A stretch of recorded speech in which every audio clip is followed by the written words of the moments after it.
Hey guys, this is Stelly with Closeout.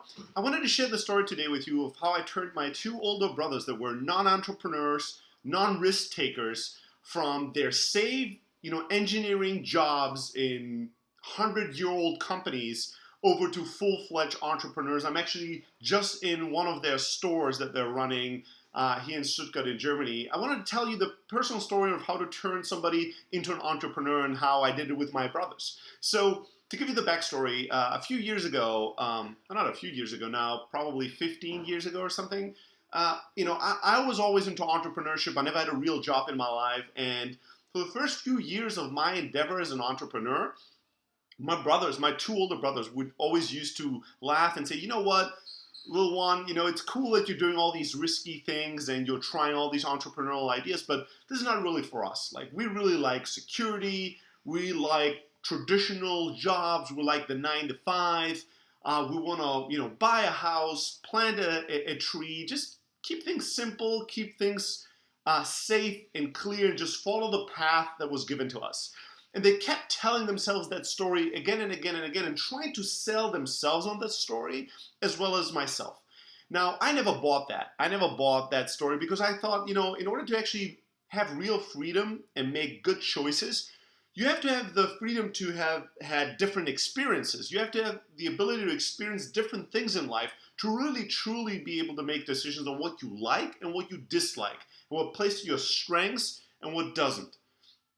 And my brothers never really had that, at least not in my opinion. So I was always waiting for the perfect opportunity to actually sell them on entrepreneurship when the time was just right.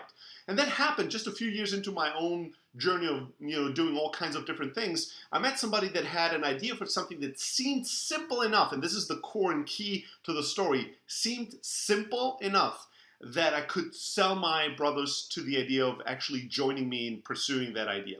So what it was simple. It was in the US, you guys might have seen the red boxes at Safeway stores or McDonald's, where you can go and you can basically just put in your debit card and rent a DVD and go watch it, and 24/7 you can bring that movie back. Basically, a early disruptor to the traditional blockbuster movie rental model was that. Obviously, that didn't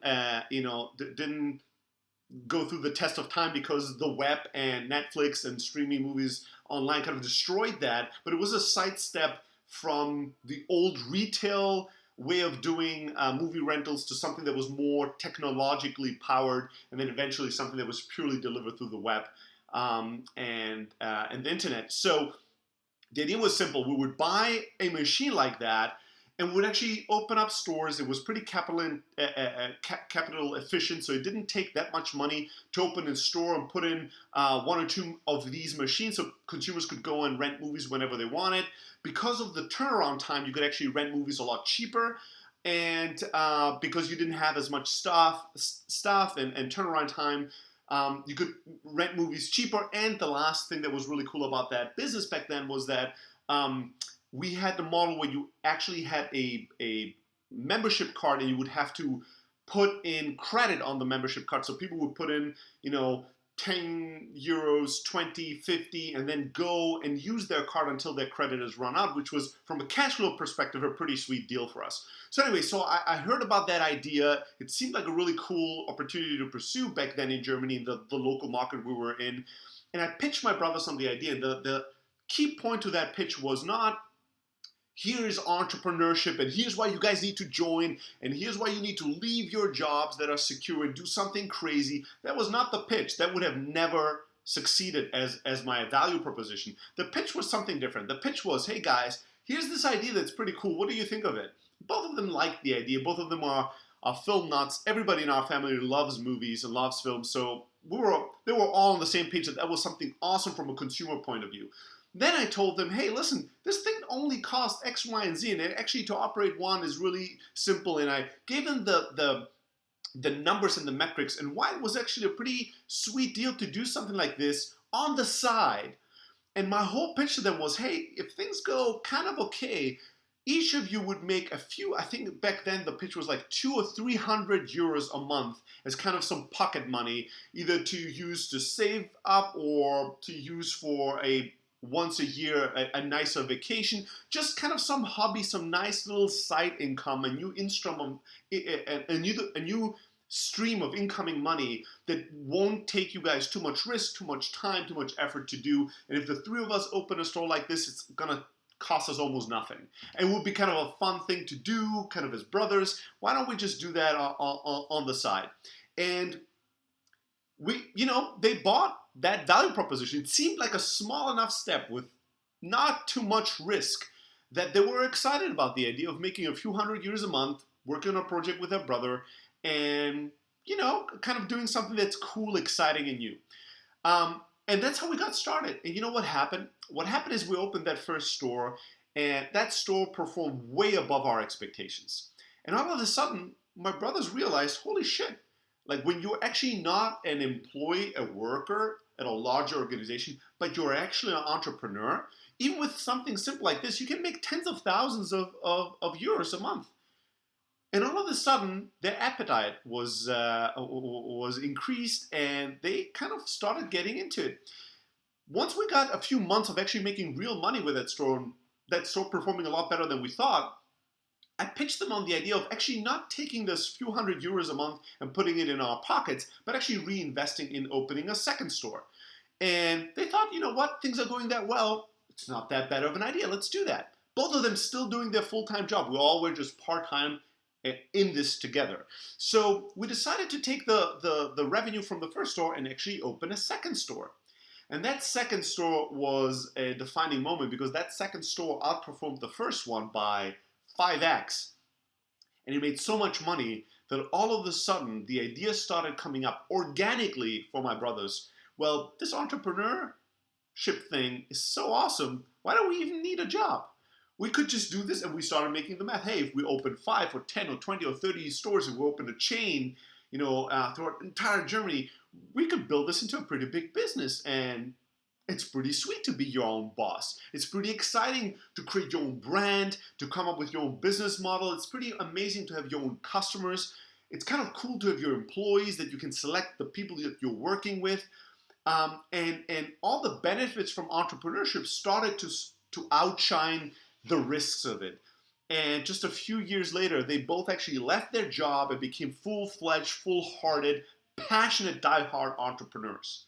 Now, I don't want to say that over the past 10 years of their entrepreneurial journey, maybe the last 5 of them that being full-time, 5 to 6 of them being full-time, that I don't want to say that during that journey, they didn't have many, many times where they actually cursed me for getting them into this. Because things didn't always go as amazingly well as they did in the beginning. They had the highs and lows, and they had to go through a lot of trials and tribulations, which is typical for an entrepreneur. But both of them, it's such an ingrained part of their personality and their identity today, and they've learned so much and they've grown so much that they could never actually imagine going back to being employed by somebody else, to showing up somewhere 9 hours and just doing your job, doing the bare minimum, and just waiting for a retirement. Both of them are way more into being creative, starting new businesses, having new ideas, coming up with partnerships, hiring people, servicing your customers, and creating something of their own for themselves. Not to say that this would be true for everybody. I don't believe that anyone and everyone in the world needs to be an entrepreneur, but I do believe in choices, and I do believe in freedom of choice, and I believe that what's essential for freedom of choice is exposure. You actually need to be exposed to things, experience things, to be able to make real and good decisions for yourself, rather than just buying into the story that what you've chosen to do is the best thing for you and you never have to experience anything else. You already know, even without trying, that these other options out there are just not for you. And that entrepreneurship is just too risky. And that entrepreneurship just isn't the right thing for you. How do you know if you've never tried? This is a little video to share my personal story with my family. And it's inspired because I'm hanging out with family and I'm hanging out in one of their stores right now. But more than that, it's a story that I hope can inspire other people to start thinking about options and exposure and experience, and not closing down doors to options and to entrepreneurship too easily and too fast. On the flip side, I hope this can be an inspiration to people that are trying to sell entrepreneurship to their relatives, their employees, their children, their friends, whoever it is that you want to actually convince of the real possibility that they could also be an entrepreneur, they could also start something of their own. Maybe instead of pitching the big thing, you actually go and pitch just the little thing, and find a way to get them, whet their appetite and get them involved with entrepreneurship in small baby steps. And once they gain momentum, they'll find the path of their own in order to either full-fledged go into entrepreneurship 100%, or just pursue it as a side hobby, or just decide that it's not really for them after they actually experienced it. Now, I want to actually try something I never do. We don't have any fancy production here, so I'm going to try to actually move the camera with me and show you the current store that I'm in with one of my brothers. The other one is on vacation. Have them actually say hi before I finish this video. So stay tuned. Let's see if we can actually do this Steven Spielberg action. This is my brother. Say hi to everybody. Hi, everybody. Say entrepreneurship. There you go. That's what it is. And there's a customer coming in, and I have to go out in order to not interfere with his current business and his ability to actually serve his customers. So you saw my brother. You saw his store. They have multiple stores. They're full-fledged entrepreneurs. I'm super proud of them, and I'm glad that I found a way to pitch them and get them into this world. And I hope that this story inspired many of you to try it, and those of you that want to pitch others and influence and inspire others to join, maybe I've given you some good tips on how to actually sell entrepreneurship with little tiny baby steps. All right, thanks.